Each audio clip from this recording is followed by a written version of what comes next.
Hey, this is Lukman and welcome back to LKM Dev. If you're new to this channel, do consider subscribing.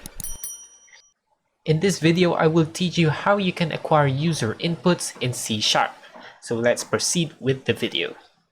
So first of all, I have here a simple program that outputs my name and my age. So if we run this, it simply outputs, "Hi, my name is Lukman and I am 17 years old." Let's say we want to have the user to input their name and their date.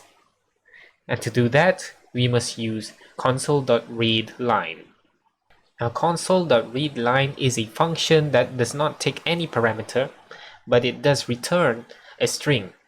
So what I mean by that is it acts like a value in which you can assign it into a variable. So let me give you an example. So first of all, change this into console.readLine. If we run this, instead of directly outputting "Hi, my name is ... it will ask us for an input, and that is name. So let's, for example, put in Jack. And it says, "Hi, my name is Jack and I am 17 years old." So we know that this program works. Now let's try copying this and put it into our age variable. So if we hit run, instead of the program running as expected, it outputs an error saying that we cannot implicitly convert type string to integer. So what it means is we cannot directly assign string into an integer variable. To fix this problem, we must first convert, or a proper word for that is cast this given string into an integer. First off, we have two types of casting. The first one is implicit casting, which is done automatically by the program. For example, if you want to convert an integer into a string, this has actually been done in this function over here. This function writeLine in fact asks us for a string, but C# recognizes an age property, an age variable, which is an integer inside this string. Therefore, it automatically converts this integer into a string. The second type of casting is explicit casting, which has to be done manually. This is the case where you have to convert a string into an integer. Lucky for us, there are a whole bunch of functions that we can use to convert data types to other data types in the convert class.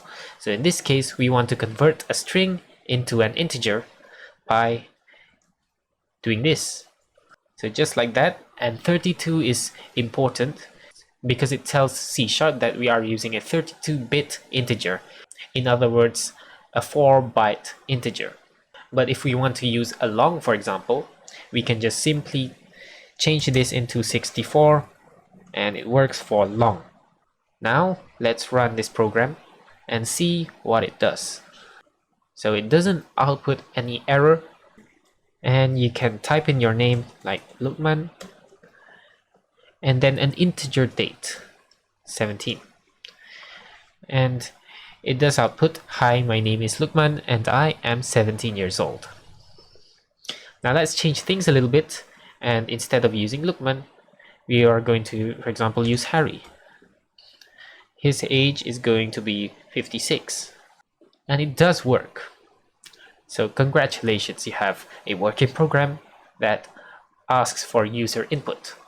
And last but not least, you can of course customize this console a little by labeling the input field. For example, you can type console.write instead of writeLine. Please enter your name. Let's do the same for age. And now let's hit run. So we'll ask, please enter your name. That's going to be Lukman. Enter. And enter your age. That's going to be 17. And my name is Lukman and I am 17 years old.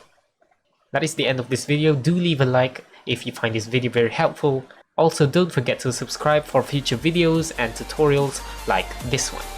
And thank you for watching.